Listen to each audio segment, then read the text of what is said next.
Welcome back to the podcast. This week we have the pleasure of interviewing our friend Josh Reyes, whose accomplishments are very long to list, but we will try to list a few of them right now. He's graduated from LaTournette University with a Bachelor's of Science in Kinesiology and Exercise Science.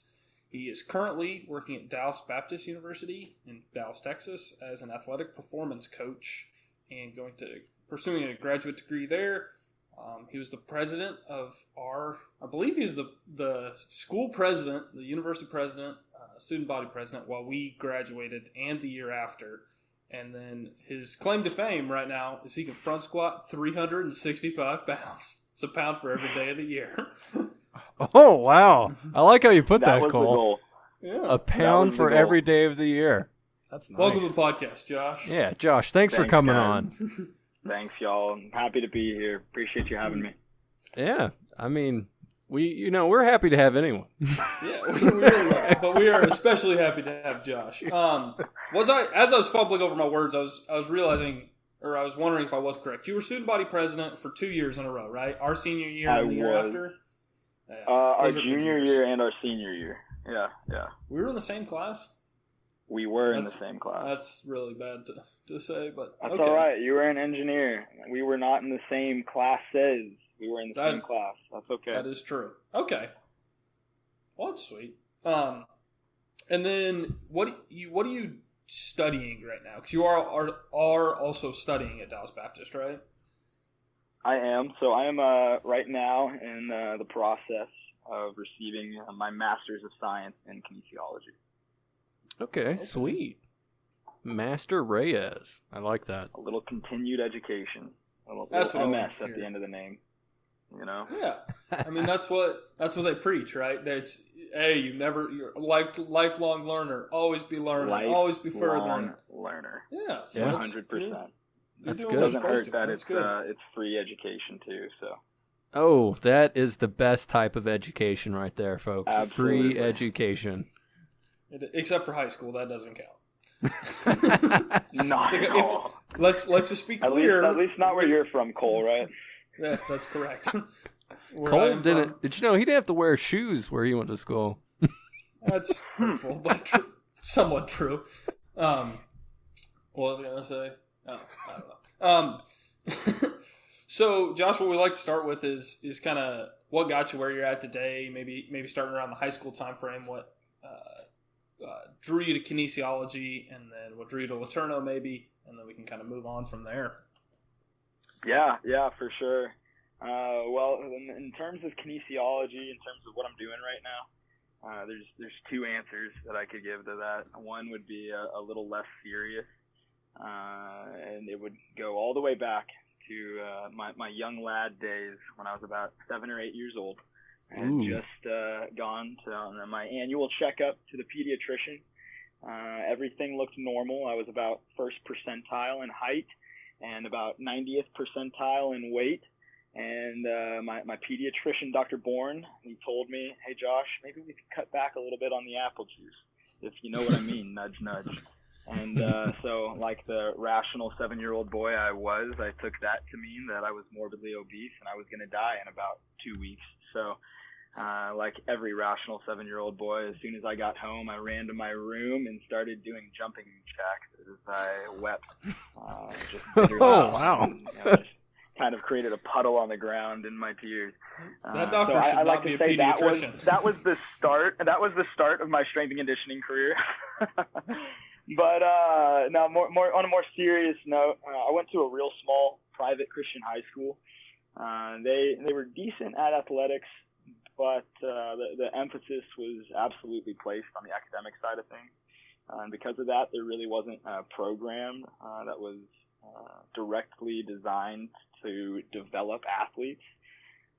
So I kind of was at this crossroads, this impasse, if you will, between where I was athletically, which was not bad, but it wasn't anything to write home about, and this desire that I had to play college baseball. And so I had to figure out, what was it going to take to bridge that gap that was standing there in my way between my goal. And a lot of it just came from all right, well, I need to understand how to physically change who I am as a baseball player in order to achieve my goals. So it started there, just started reading articles, started lifting more, power lifted, things like that. And before you knew it, I realized, man, I wanted to study kinesiology in school. I wanted to kind of make a career out of this because it was something I was passionate about. Getting to Laterno, that was a complete God story. Just God's sovereignty and providence getting me there. Both my older brothers attended Dallas Baptist University, where I'm at currently. Believe that. And my dream going out of high school was to play baseball here at DBU. And if you don't know, DBU's baseball program is nationally renowned, perennially a top 25 team. Wow. And in Division I baseball, and puts out just as many draft picks as some of the top Division I baseball programs in the country.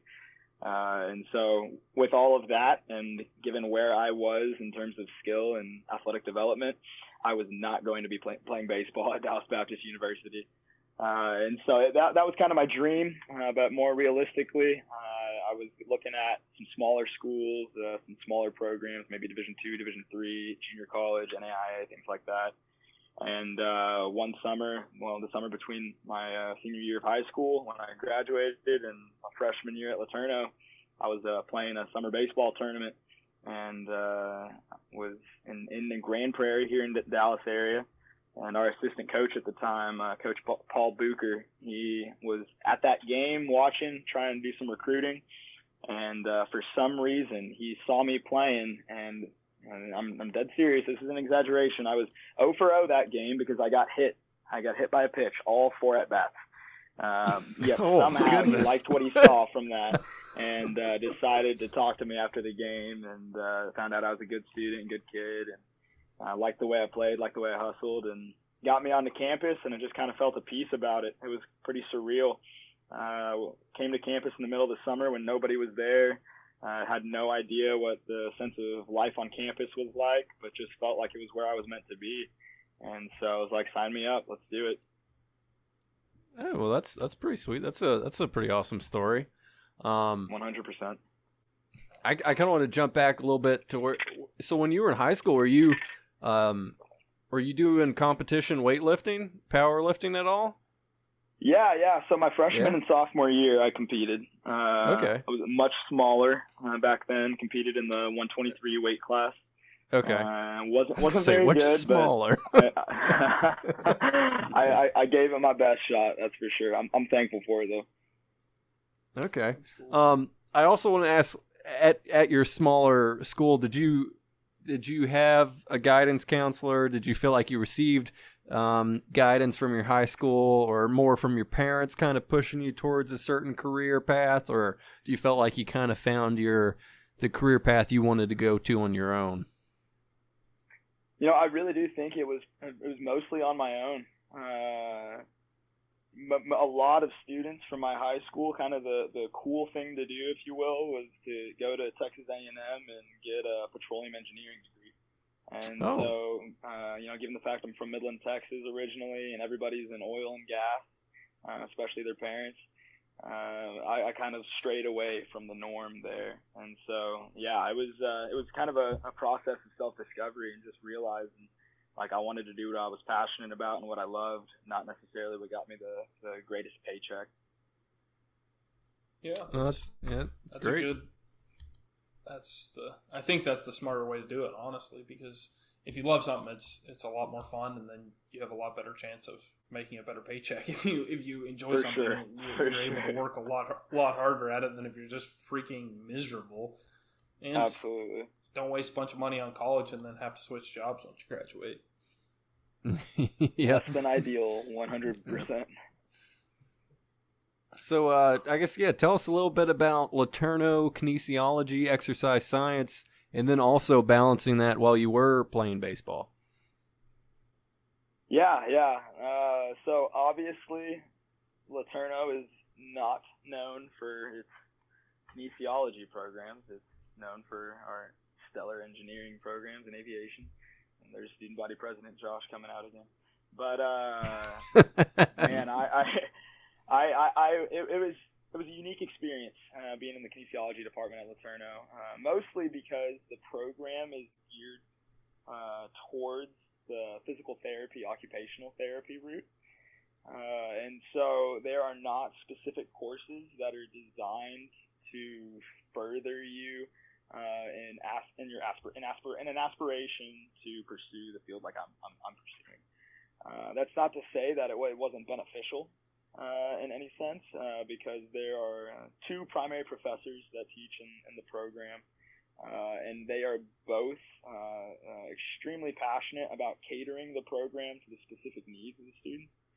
And so one specifically, Dr. Trogdon, in the program, he was sure in whatever class we were in to find ways to make sure that I was able to really organize and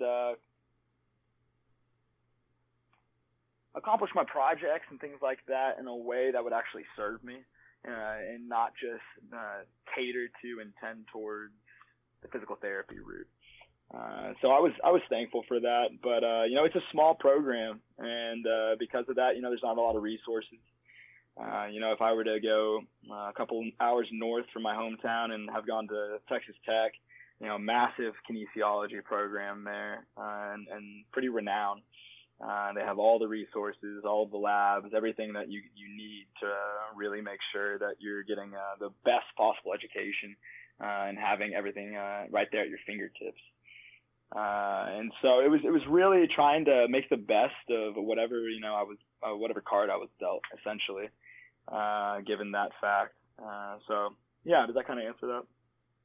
No, yeah. I mean, I think that was definitely a good answer, because yeah, I have several of the people on our podcast are from LeTourneau, and a lot of it is engineering, and we haven't really interviewed anyone else from LeTourneau, I think, who's not been engineering or computer science.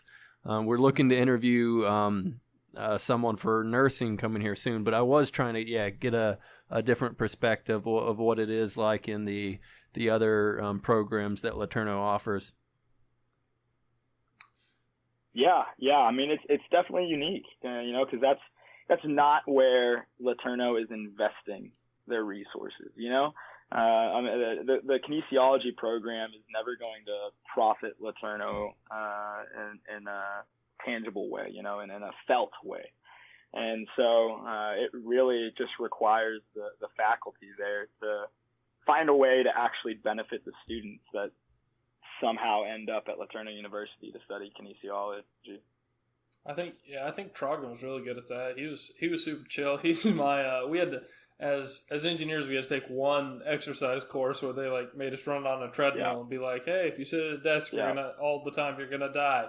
And he was super chill. He was he made us take all sorts of funny tests. He made us take the grit test. That was funny. And then he made us, he was into the blue zones, 7 places across the world that they live really long. And he was a funny guy, but he was good at his job and passionate about his job. And so I could see how he would be instrumental in absolutely helping that program further. Also, I was kind of wondering, so most of our engineering classes are predominantly mailed. It's 90 to 10 or something. Is kinesiology, exercise science closer to 50-50, or what's the breakdown there? I would say so, yeah. I mean, I think in the majority of my courses, it probably leaned towards being more on the positive side of that ratio, actually, if you believe it or not. For who? Positive for who? For the males. That's for sure. Okay. Wanted to hear you say it was not your typical LeTourneau ratio. It was closer towards what you consider to be the golden ratio in that sense. So. The golden ratio. The right golden ratio. Right. Then I also kind of just want to hear your experience playing for LeTourneau's baseball team and how that worked with juggling your courses. If you ever felt like that was almost too much or too stressful. I mean, I know I was always amazed by how Andrew Harlan did all his engineering work Oh. while he was gone the whole time. He blew me away. Let me just say, you guys need to find a way to get Andrew Harlan on this podcast to just purely to find some understanding of how you can be an electrical engineer, maintain a 4.0 GPA, and be a 4-year starting pitcher for a college baseball team. And drag a couple Nimrods through circuits. He's the reason I passed circuits. Absolutely. There is no question. Yes. So true. So true. Okay. Yeah. So, man, juggling all of that. I would say that on the side of purely between baseball and the academics, Laterno's kinesiology program is challenging. It's a good program, especially after I've started to get outside of the Laterno bubble and communicate with other peers at other institutions and hearing about their experience in undergrad and kinesiology programs. I would say that it definitely leans towards the more difficult side of the spectrum, even though we might be limited in resources, and so that's a great thing. But even then, when I put it in respect to an electrical engineering program, it wasn't so rigorous, that I was having to stay up till 2 a.m. every night doing work. And so mostly it was finding a balance between, all right, how do I dedicate enough time in baseball to find a way to get on the field? And then how do I maintain a respectable GPA? Because I really didn't care about maintaining a 4.0, and so that helped. I didn't invest too much into the grade point average. My perspective was, what can I take away from this class that I can actually use? Because Lord knows I wasn't going to be using a GPA, but I could be using functional anatomy every single day of my life.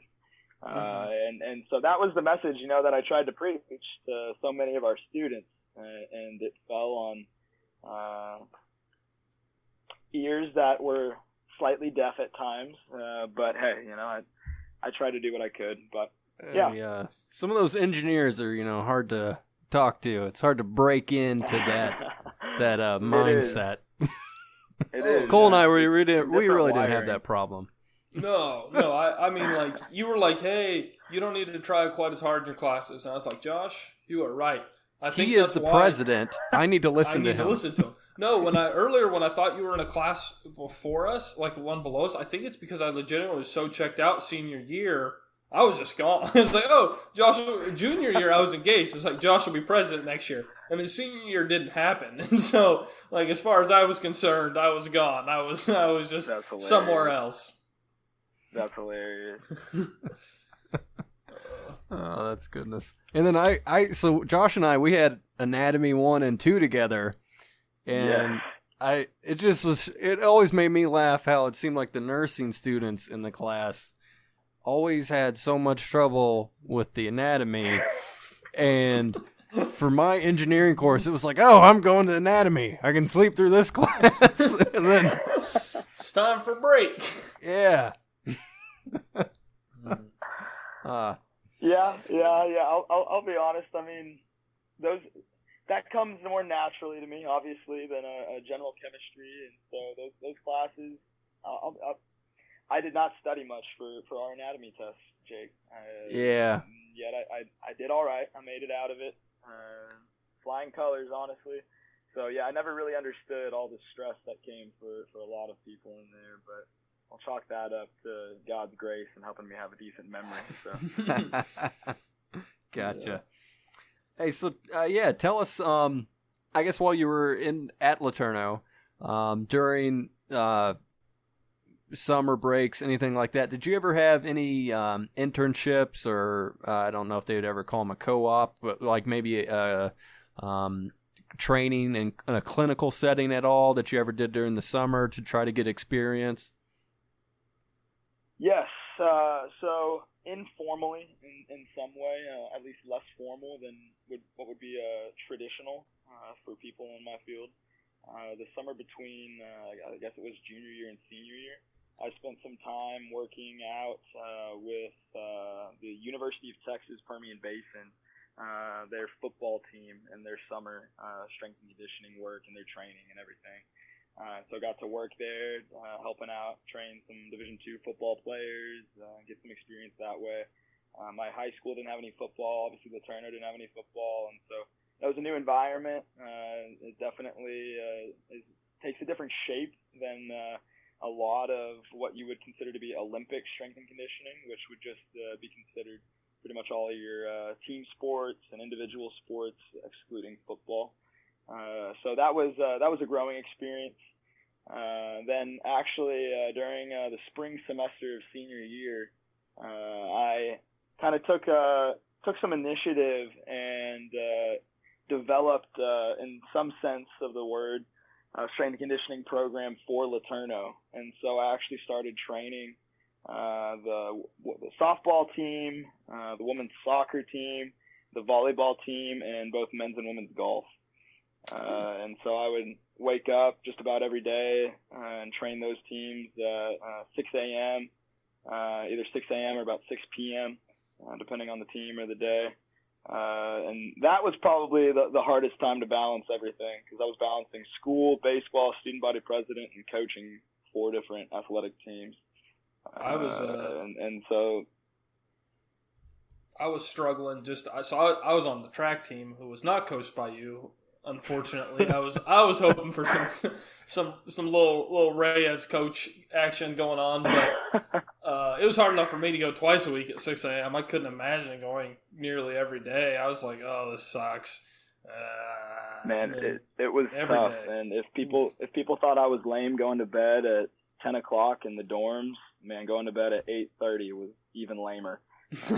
So yeah, I was definitely a grandpa in the spring semester, and that was a unique experience. But again, I mean, just such a growing experience, because what's required in the field of strength and conditioning to really advance is an absurd amount of experience and individual coaching and ownership and things like that, that you really don't have the opportunity to get all the time. And so for me, my route to where I am is so unconventional, because I really didn't have all the internships. I don't have the resume to get me to where I am.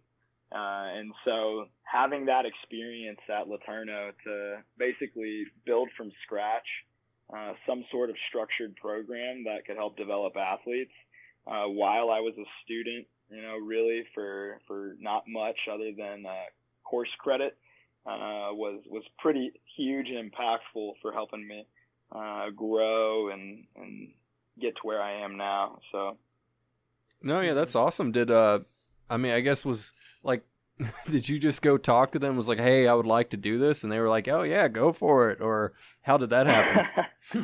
Yeah, so because the softball, the ladies on the softball team did not seem like they were happy you were there. They were like, we missed our old workouts where we didn't do anything. Right. No, they were just. They were actually getting a workout in, and I believe in previous years they had just like gone and been like, oh yeah, we did it, and then left. Well, let me brag on myself a little bit there.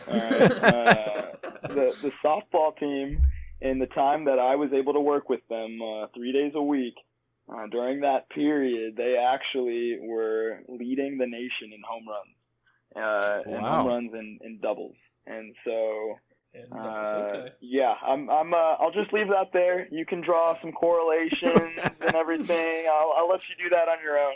We'll do some math for the listeners. No. Josh got them stronger. They hit more home runs. Josh equals good coach. Josh equals home runs. Yes, no. Maybe they're just good hitters. I'd rather give my athletes the credit. Nah, we don't. We're not about that. It's a bomb, Anyways, what was the question? I completely forgot what the question even was. I'm sitting here bragging about myself. I was wondering, like how did you go? Did you just talk to the kinesiology department or all the coaches and be like, hey, I would like to develop the curriculum, or how did that happen? So, I mean, a lot of it stemmed from the frustration of the fact that we didn't have anything in place. You know, I mean, okay. again, it was going from the same experience I had in high school to college, having the same experience. And so I was having to figure out all this stuff. And again, I mean, and that, I look back on that and I'm thankful for it, because it made me grow and learn things that I never would have done if I would have had the crutch of someone coaching me and just kind of spoon feeding me what I was to be doing to train physically. But when I kind of realized, like, hey, there's an opportunity here, and I also needed 3 hours of course credit, which we should talk about the fact that the student body tried to impeach me later, but that's another story. Anyways, I got 3 hours of course credit. It was about the fall of the 2018, I guess, fall 2018. Fall semester. I had emailed our athletic director, Terry Dykey, and just asked her, like, hey, like, here's an idea that I have. I understand that the university, that the athletic department doesn't have room in the budget to bring on a full-time position. Well, hey, I'm a graduating senior. I'm about to become certified with high-level certification for this field. Can I do it? You know, I'm willing to do it, basically at little to no cost. And it put our athletes in a good position. It'll be beneficial for the department from a recruiting standpoint to say that you've got a strength and conditioning program, a program that's actually developing your athletes on the general side, not just the specific side through practice and skill work. And it was just a win-win situation for everybody. And so she was willing to do it, willing to look into it. We got it accomplished, got my course credit, got a little cash on the side from it. And started training people. It was a fun job. Kind of worked as an intern or a student worker for the department in that sense. And the coaches were excited. You know, I started out with a couple teams, and some other coaches saw that we were making good progress. They liked what they were seeing, and so they asked if I could take them on as well. And then I left. And then it was over. No, I mean, yeah, that's amazing that they allowed you to do that and get credit. That's awesome. It was pretty incredible. It was honestly, again, just a God thing. So I needed that credit badly, and I did not have time to go work an internship in the middle of my senior season of baseball and being student body president and all that stuff. So yeah, it was very convenient. That's for sure. So did you want to talk about almost getting impeached, or? I feel like we have to now. Like, I can't really remember the story, but I kind of want to hear it. It's hilarious. I mean, I was literally living an episode of Parks and Recreation. No. Oh, we got to go into it. We got to. This podcast might not ever leave LaTourneau University. Does y'all not know this? Does No. y'all not know this? This was senior year, right? Do you remember what I said about senior year? Spring senior year. That's hilarious. Checked out. All right, so. Also, I was living in married student housing, so I didn't really pay attention to anything actually happening on campus. Too funny. All right, yeah. So, I, like the responsible young man that I am, was trying to be shrewd with my finances and my parents assisting, paying for my college education. I completed enough courses in order to go part-time my senior year, because the NCAA has graduating senior exception to where you don't have to be a full-time student in order to play in the semester of your graduating season. And so I was set to take 6 hours my last semester, one course and then a 3-hour course credit for that internship. And I was, at the time, student body president, and I came across one day while casually reading our student body constitution. Yes, yeah, that's embarrassing. But I came across something that said, arbitrarily, someone had decided one day that anyone that was an executive officer on the cabinet needed to be in at least 9 credit hours in order to keep their status as an executive officer. Oh, that's and so if y'all know Daniel Yohe? Y'all remember Daniel? Yeah. I don't know if y'all ever met Daniel Yohe. So Daniel, he was vice president that year, and so I texted him. I was like, "Hey, dude, get this, hilarious. I'm only taking 6 hours. The Constitution says I need to be taking 9. LOL, right?" And I was trying to be like, "Hey, man, like, there are some very unique, persnickety individuals that serve our student senate. They serve faithfully, almost too faithful, to a fault sometimes. But if they were to catch this would be a bigger scandal than Watergate on the campus of LeTourneau University. Oh, for sure, and sure. So I tried to get ahead of it a little bit, and it was going to be one of those things like, hey guys, I just want to let you be aware of this. I mean, the NCA has an exception for this, so obviously the LeTourneau Student Senate should have an exception for this. Yeah, that's logical. logical.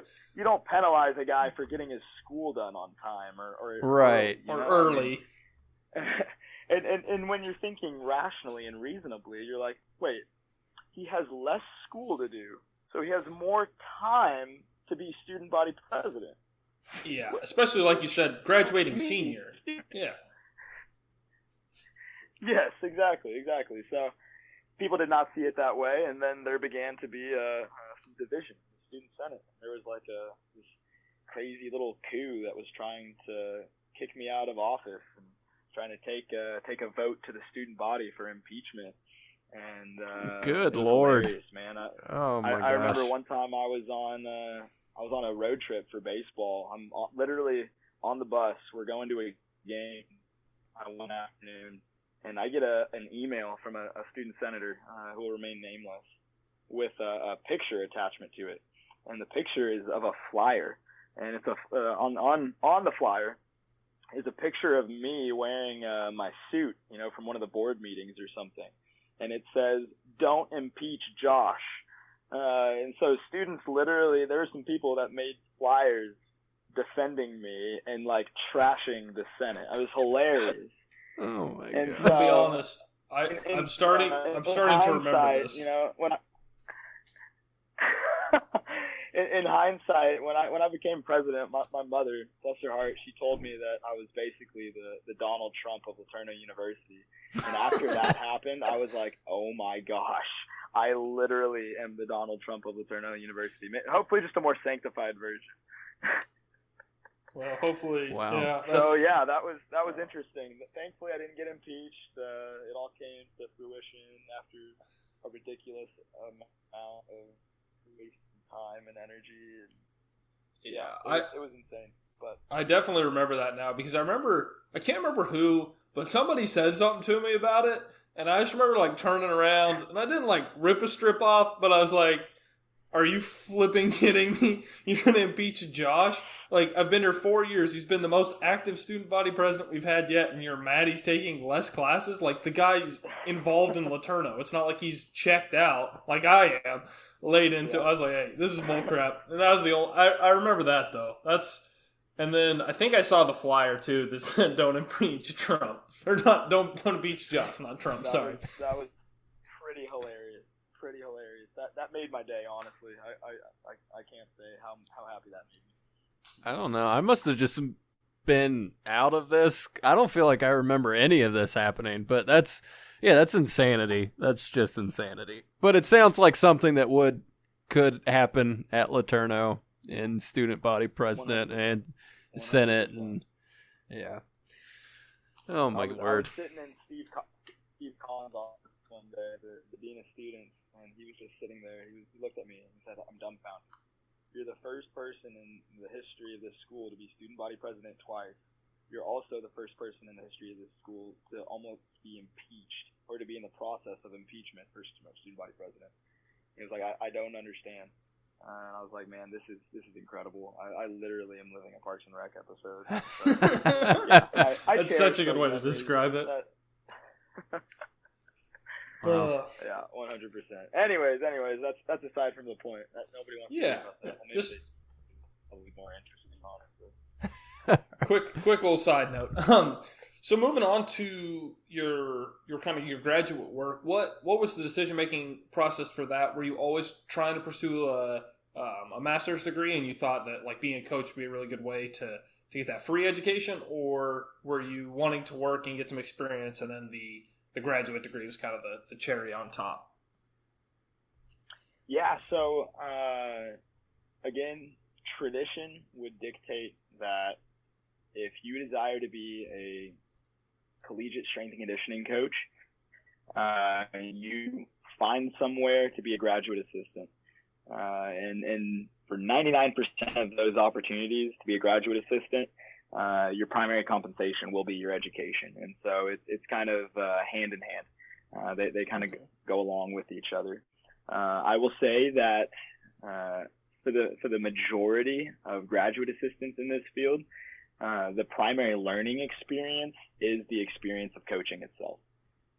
Because in this field particularly, there's so much nuance, there's so much context dependent variables that a textbook just never will do justice to. And so the classroom setting really just falls so short in preparing you to actually be a coach in this field.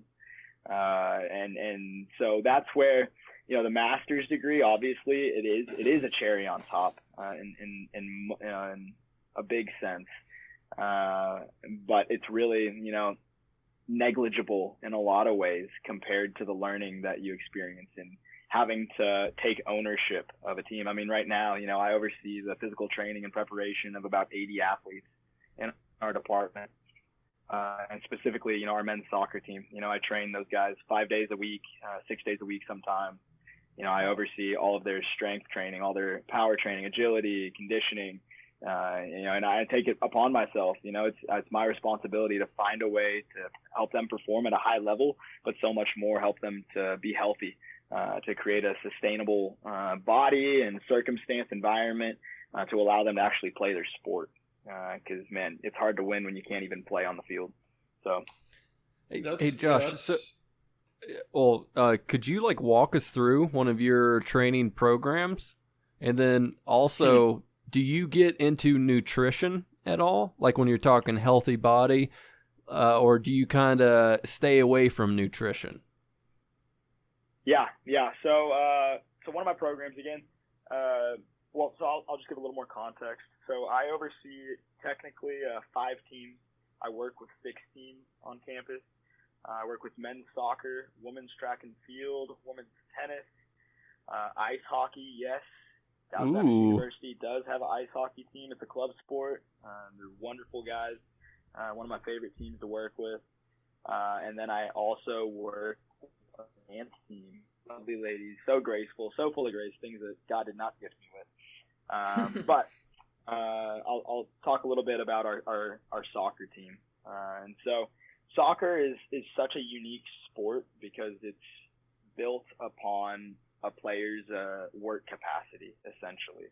The best players are going to have the greatest work capacity. When I say work capacity, I would describe work capacity as being the ability to exert repeated efforts and maintain a certain level of skill over a period of time.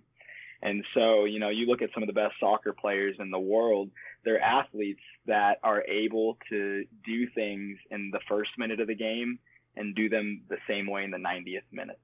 And so you take that as your primary principle, and then you start to develop a training program off of that. And so for me and for most of my department, we look at all athletic development as being founded by strength.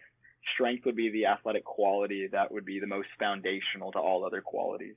And so if you want to be fast, well, first you need to be strong. If you want to be powerful, first you need to be strong. If you want to have endurance, well, first you need to be strong. And so for all of these things to actually have a greater ceiling, we need to first develop a foundation of strength.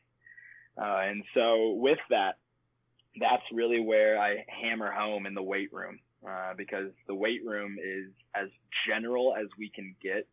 And when I say general, I mean if you have a spectrum and generals on one side, specifics on the other, general is moving with a barbell, specific is kicking a soccer ball into a goal.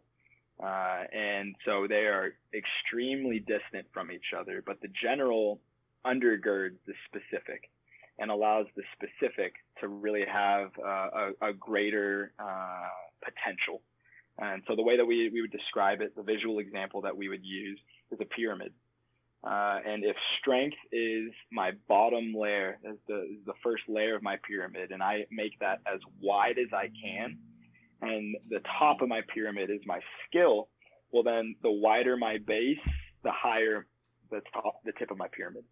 Right. So the higher levels of skill that I'm able to achieve, the higher levels of skill that are able to be produced and expressed. And so, like right now, my soccer team. So today, I have 30 guys come through my weight room and work with me. And those 30 guys, between all those guys, there are all different ages.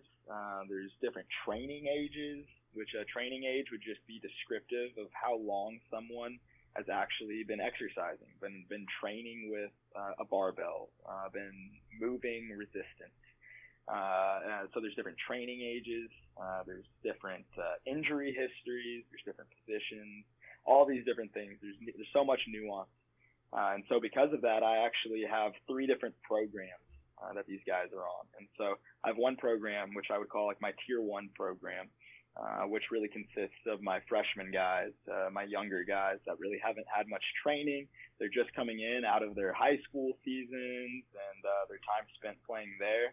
And they really need to hit the most simple elements of physical preparation. And so I work with them, and I have a program specifically designed for them, which is super simple. I squat them, I hinge them, which would be like a deadlift. I make them do upper body push movements, and so that takes the place of perfecting a push-up. People really miss out on how much they can benefit athletically and just in terms of strength and positive body composition that a push-up gives you. Push-up's incredibly valuable. And then what I would call a upper body pull, which would be like a chin-up or a row, a seated row, things like that. And then I kind of build a program around that to where I'm seeking to build up their strength levels through moving proficiently. And the way that I like to describe it is if we are on a train and this train's on a train track, if one of those little wheels, if one of the little, I don't even know what you would call, what's a wheel on a train, guys? Is it a wheel? Like, would you call it a wheel? Yeah, I'm calling it a wheel. We'll roll with the wheel. If one of those wheels moves off the track a little bit, or if it starts off the track, that train's potential to generate speed and to produce enough power to pull a greater load decreases drastically. And so one of my first goals with that first group is to get the wheels on the track. Because again, that's going to increase their potential to go faster and to move more weight. And so that'll be that program. And then I have tier 2 guys, which are kind of my middle of the field dudes, probably a middle range training age. They have some good experience, but they're not advanced necessarily. And so I work with them. I advance the complexity of their program a little bit, incorporate a little bit more power work, things like that, jumping, trying to move loads faster and not just heavier. And that would be kind of descriptive of that group. And then I have my most advanced group, my tier 3 group. And those are the guys that the way, an easy phrase to describe them is there is such thing as strong enough. And there are guys that have reached strength levels that if we continue to pursue and seek after greater strength levels, it's not actually going to benefit and translate to the field of play. And so we take a much different approach with those guys. It's maintaining strength, but more so figuring out how to express force quicker. And so naturally that would be expressive of power. How do you determine when an athlete reaches that strong enough level where if they kept increasing, it would actually decrease their playability? Yeah. There's not necessarily a strict, like, there's not a science to it per se. Right. Some people have tried to throw around some numbers, trying to create some ratios. And so, if you were to have a back squat if you were to be able to squat 1.5 or maybe 2 times, let's say 1.5 times your body weight. Some people may consider that to be a metric that's considered strong enough. And now we look at other qualities that we can develop to really create a more well-rounded, robust athlete. For me, a lot of it comes from feel. It comes from the fact that I am with these guys on a daily basis. I see them even more than their sport coach sees them a lot of times. And so I really am able to understand, like, okay, what does this guy need? What is he lacking? And get a little more sciencey. We will do pretty consistent jump testing for vertical heights. We do some sprint work, testing 10-yard or 10-meter, 30-meter sprint times, things like that. And cumulatively, all of this stuff together really allows me to figure out, in some sense, I won't say that it's perfect by any means, but have some sense of an idea of, all right, this guy's strong enough. Let's focus on something else now. Okay. Yeah, I guess I wasn't actually thinking it would be a specific metric, but I guess in my mind I was kind of thinking it would be player specific, where like, this guy, he's probably at a good enough level, we can focus more on this per se. But it really is. It really is. There does come a decent amount of individualization in that sense. Because I have one player specifically coming to mind where he probably would not meet that metric of like a 1.5 times body weight. But he is an advanced level athlete. He's a fourth year senior. He's been playing the game. He's been training for a long time, and it's not going to do us any good to keep chasing strength numbers. It's not going to do us any good to bump up his squat 20 more pounds, because that's energy that could be used to refine his mechanics on the field or make him run a little bit faster or things like that. So. Gotcha. I kind of actually want to take a little brief detour for a second and get your opinion on. So, like, I see a lot of people, or not a lot, but I see some people who have real young kids, and they post pictures of their kids like lifting weights at a real young age. And I see some of them like really pushing. Like, all right, they're, like 7 years old, and they're pushing football real hard, and they're getting them to do all this strength training at such a young age. And is that beneficial or more harmful for that kid? Or does it maybe it doesn't make any difference?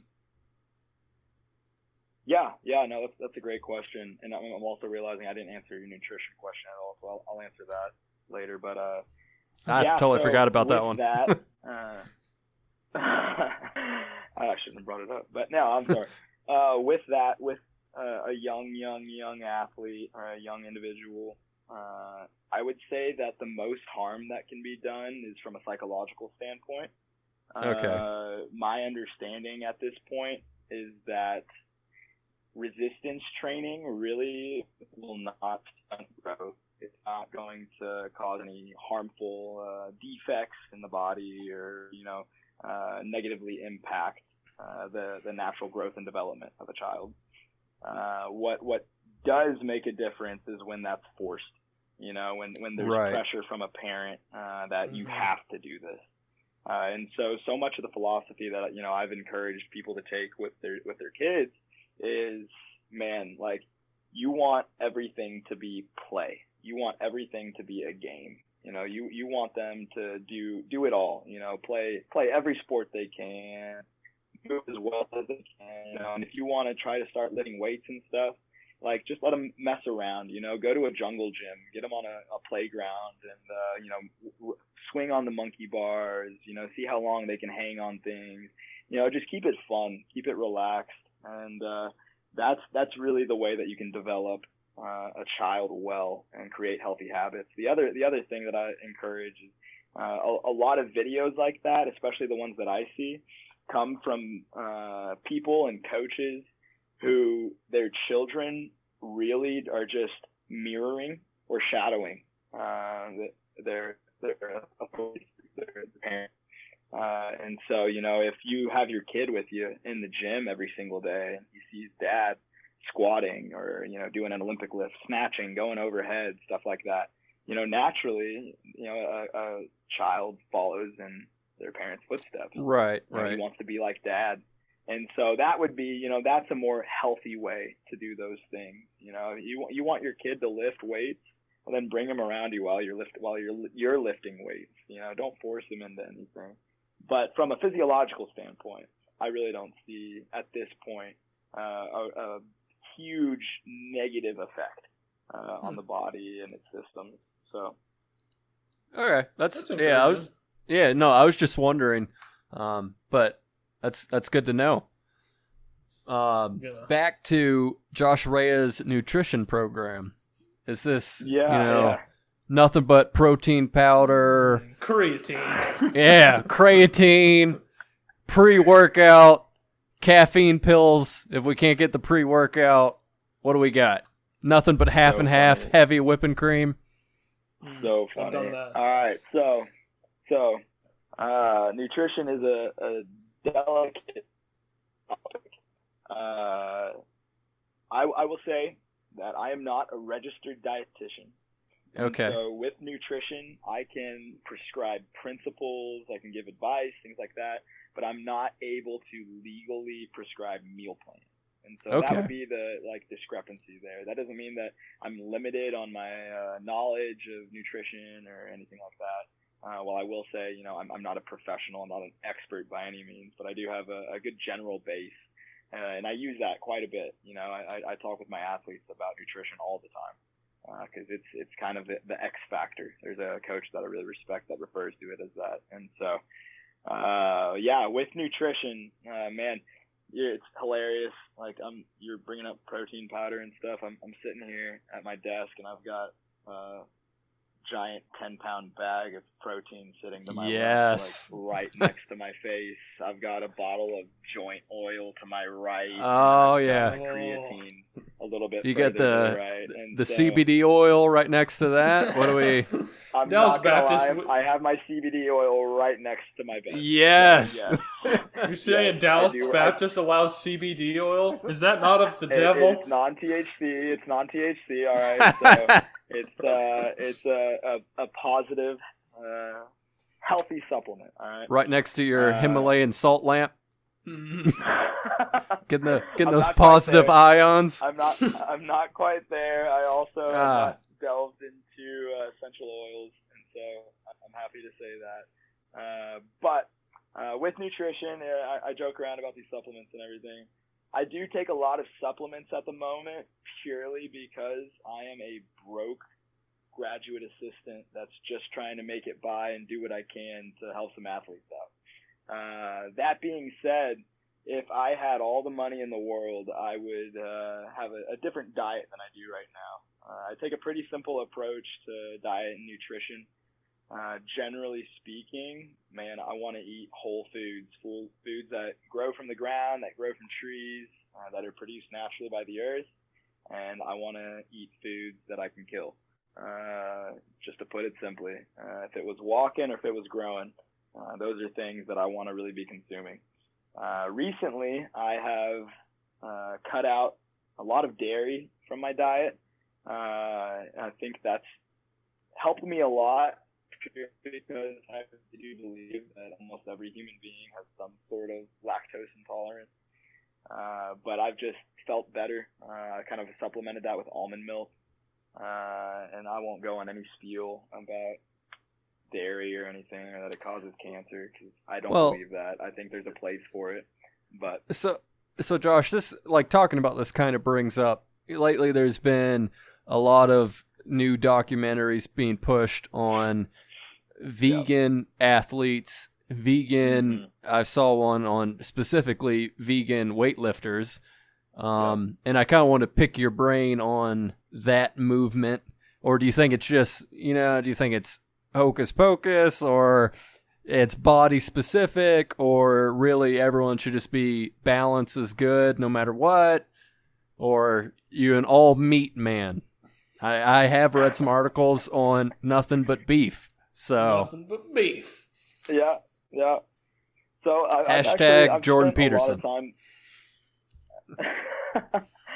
I've spent a lot of time this year kind of experimenting on myself with nutrition and the diet side of things. I will say I've never gone fully vegan. I can't do that, mostly from a practicality sense. Generally speaking, for someone who's moderately to heavily active, you're needing about 1 gram of protein per pound of body weight. That would be a sustainable amount of protein every day.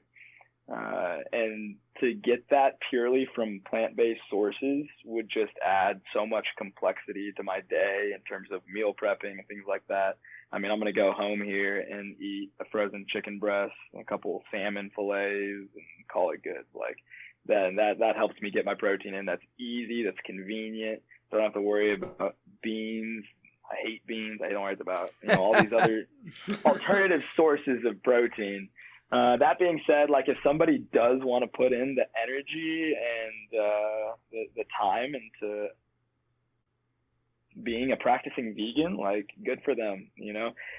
What I preach is sustainability, especially with your diet and nutrition. If your diet is not sustainable, if you're just trying to, force yourself to do something for 4 weeks, like, man, after those 4 weeks are over, you're going to fall. You're going to fall a long ways.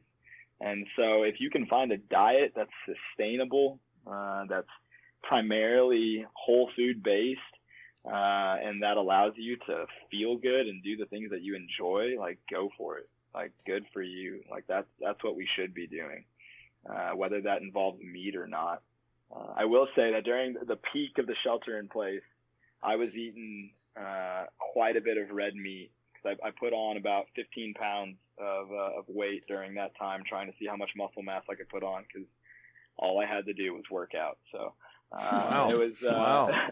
that was quite the experience. I won't say that I'll do it again. I went a while without red meat just because I was kind of fed up on it. I went to bed with some stomach aches every night. And yeah, that wasn't the healthiest sustainable lifestyle, but hey, in the name of science, it's all worth it.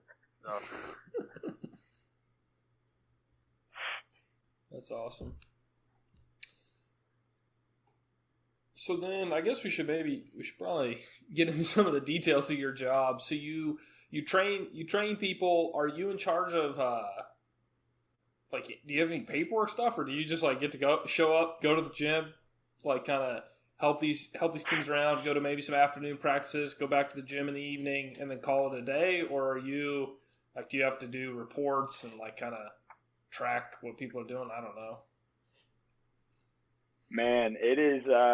There is a sexy side to strength and conditioning, and then there is a very, very, very ugly, horrific side. Honestly, if you look on my laptop or my desktop, you're most likely going to find Excel up with a ridiculous amount of spreadsheets and planning and numbers and all this stuff. I mean, there for every hour you spend in the weight room, you could easily spend 3 or 4 hours in preparation for that hour, trying to figure out, what you're going to do, how you're going to organize it, the logistics of it. Add on top of that, the fact that we really try to be holistic with our development, trying to do things to help our athletes understand better the role nutrition takes in their life, their sleep habits take, all that. Then, just here in this place, at DBU, one of the unique things that has been challenging for me in the past couple weeks is, I'm responsible for scheduling, even the times that my teams are with me, coordinating that in conjunction with the other teams. And so there's this giant dance going on, figuring out who's going to be in the facility at this time, who's going to be in there at this time. And that's just the complexity of that is compounded given the fact that right now at this moment we are limited into our group sizes because of COVID. And so, what used to be we could train an entire team in this block of time, now we have to split that into 2 different times and figure out, all right, how are we going to do this? How are we going to do this? add on top of that even more, this fall, our fall soccer season and volleyball season, everything got pushed supposedly to the spring. And so whereas I had made a plan and prepared for the next couple months to be in season, to be training these guys in respect to playing 1 or 2 soccer games every single week, that got thrown away.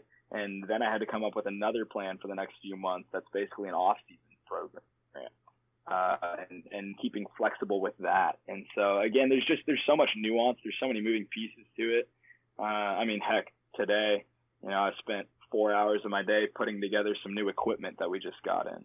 And so you never know. The times that make the job worth it are the moments that you do get to be with your athletes, when you're helping them move, when you're helping them learn how to squat, or working on sprint mechanics. You're out on the field, you're doing things like that. That makes it all worth it and enjoyable. But there's definitely some moments that are more on the low side that kind of bum me out, and I get a little drugged down when I spend too long programming. So I was going to say we I think that's with every job. With every job you have the parts you really enjoy and then the parts that you don't really enjoy.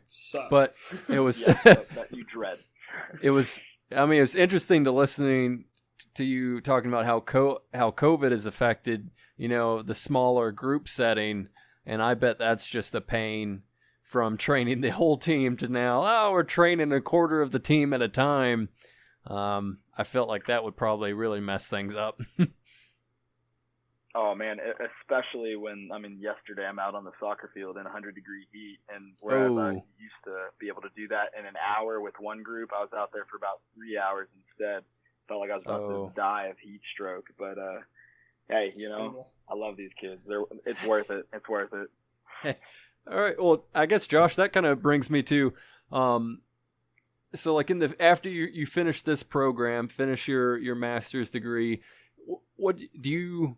I guess is this like what your dream job would be? Coaching D1, D2, D3 level athletes, or would you want to go back to kind of the high school setting, being a high school coach, or even do you have aspirations of maybe higher professional, semi-professional sports teams?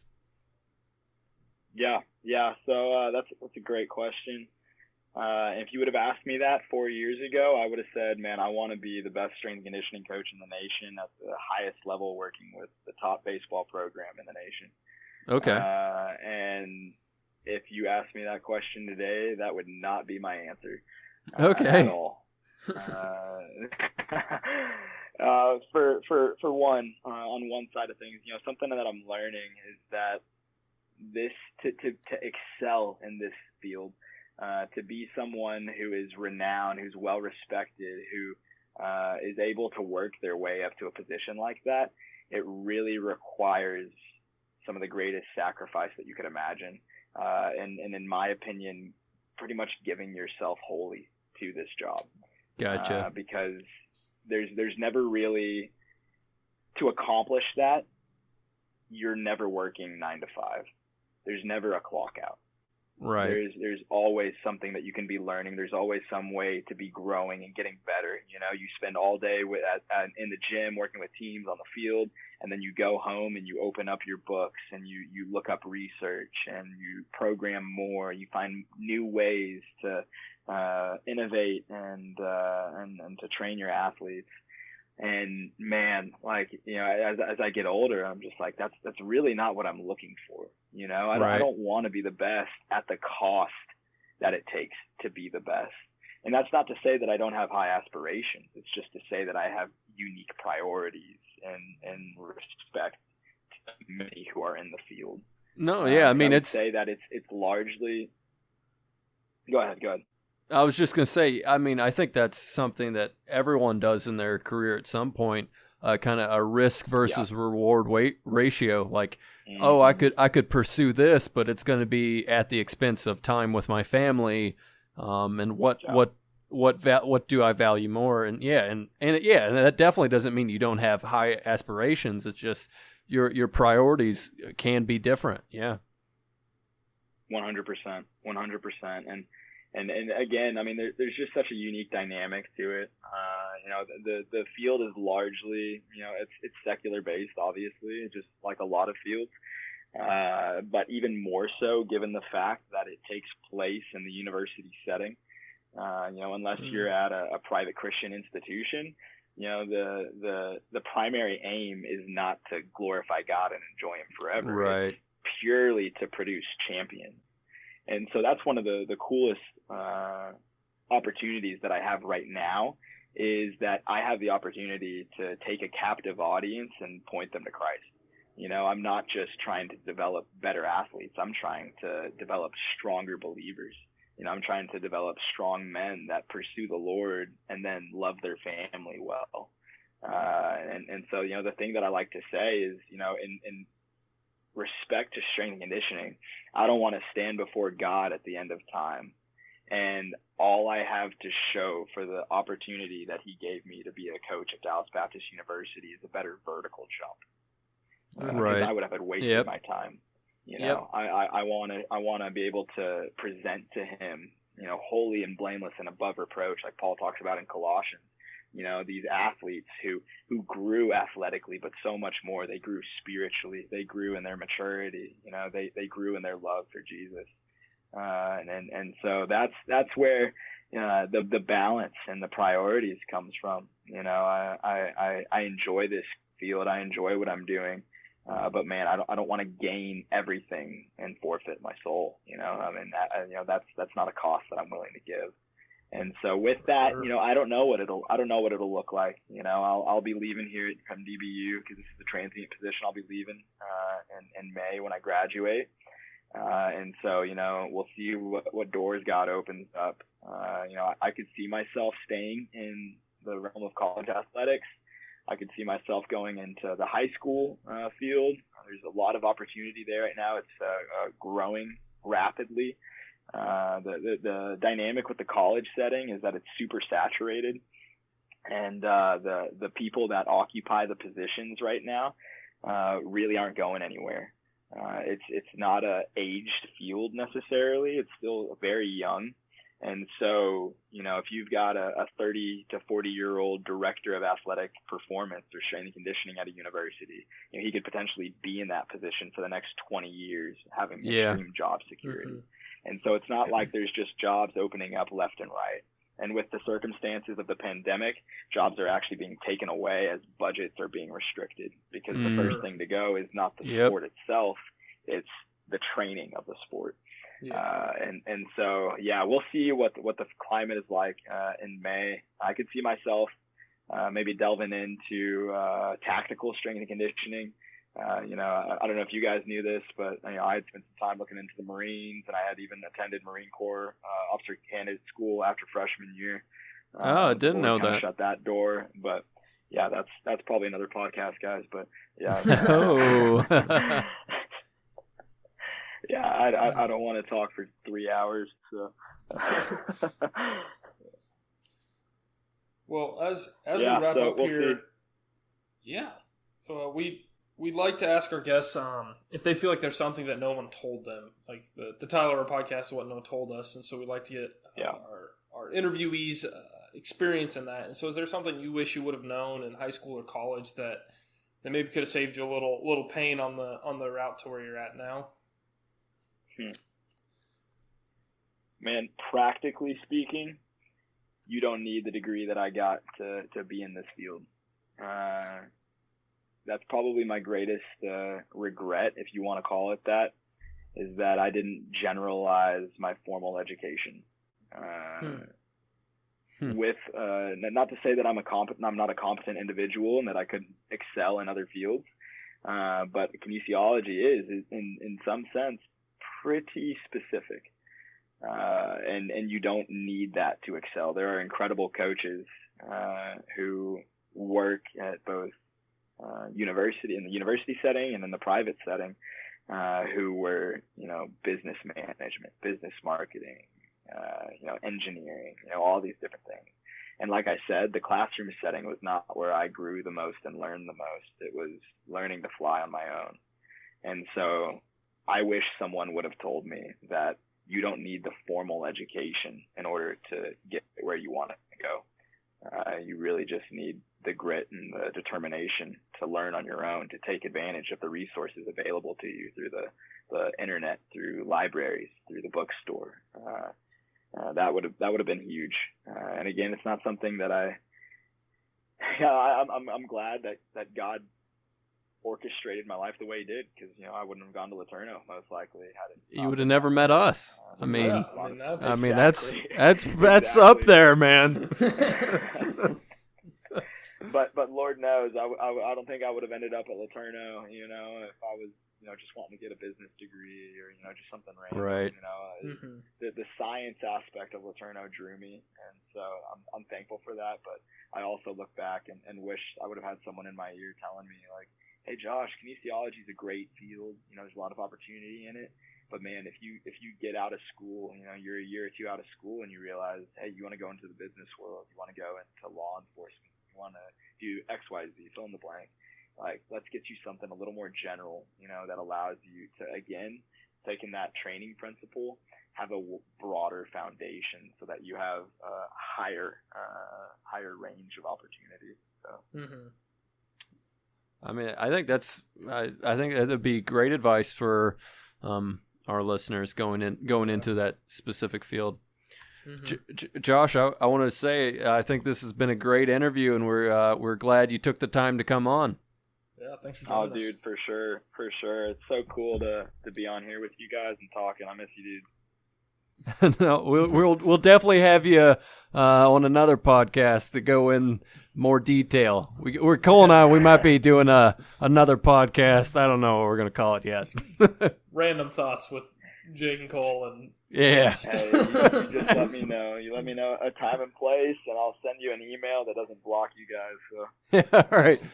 Hey, well, thanks again, Josh.